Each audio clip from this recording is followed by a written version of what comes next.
1 Coríntios, capítulo 7. Ande cada um segundo o Senhor lhe tem distribuído, cada um conforme Deus o tem chamado. Versículo 17. No capítulo de hoje, Paulo deu início a uma sequência de perguntas e respostas, começando por questões relacionadas ao casamento.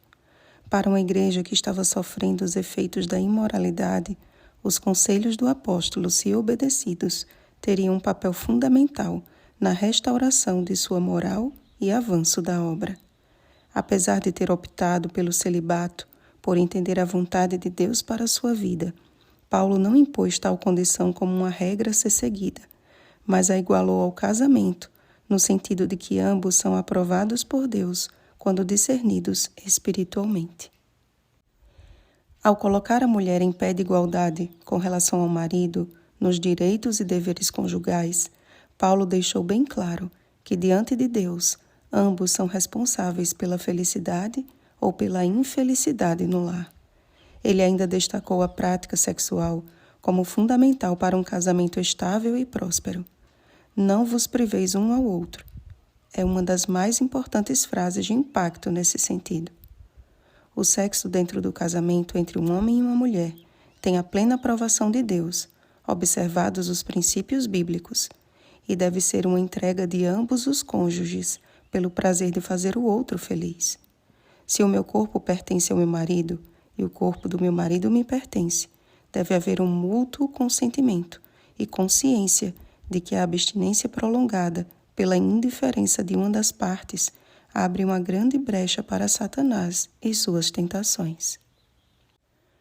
Jesus também nos deixou orientações com relação ao casamento, ao condenar o adultério e ao esclarecer que as únicas exceções que permitem um segundo casamento são em caso de adultério ou de morte.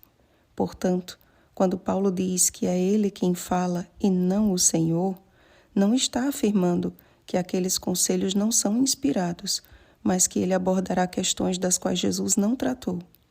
Ao dirigir-se a uma igreja que avançava na pregação do Evangelho, era natural que tivesse em seu meio muitos cristãos que aceitaram a mensagem quando já casados, cujos companheiros não abraçaram a mesma fé. Acontecia que muitos pensavam na possibilidade do divórcio neste caso como sendo uma aprovação de Deus. Paulo esclareceu que o divórcio nunca deveria partir de uma iniciativa do cristão, mas em que este deveria ser um modelo de conduta cristã, a fim de ganhar seus filhos e seu cônjuge para Cristo. Em tempos em que a Igreja de Deus sofria severas perseguições e a obra de pregação encontrava sérios obstáculos, Paulo viu a necessidade de mais obreiros dedicados à missão de forma desimpedida, ou seja, livres de preocupações. Mais uma vez, ele não condenou o casamento, mas advertiu o povo a sempre colocar o reino de Deus em primeiro lugar. Um casamento apressado e sem a plena certeza da aprovação divina, ao invés de ser uma bênção, pode tornar-se um fardo para toda a vida.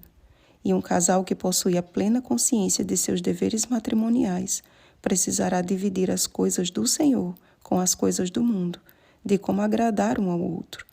Pessoas desimpedidas certamente têm uma liberdade bem maior para estar a serviço da obra missionária. Devemos observar e levar em consideração, no entanto, as palavras de Paulo à luz do que toda a Escritura diz sobre o assunto. O casamento foi instituído por Deus como uma bênção ainda no Éden. Sob um teto e sob um solo destituídos de pecado, Adão e Eva gozaram das delícias de uma união pura e aprovada pelo Criador. Apesar de estarmos debaixo de um céu enegrecido e com os pés sobre uma terra maculada pelo pecado, ainda assim, o casamento hétero e monogâmico continua sendo uma bênção. A despeito do celibato, o importante na vida de cada filho de Deus deve ser sempre a certeza da presença do Espírito Santo. Podemos fazer tanto do celibato quanto do casamento um instrumento nas mãos de Deus, pois o tempo se abrevia. Solteiros e viúvos, sem dúvida, terão um papel fundamental no término da obra, alcançando muitos lugares e pessoas. Mas em um tempo onde as famílias têm sido abatidas pelos golpes de um inimigo que sabe que pouco tempo lhe resta, a Apocalipse capítulo 12, versículo 12.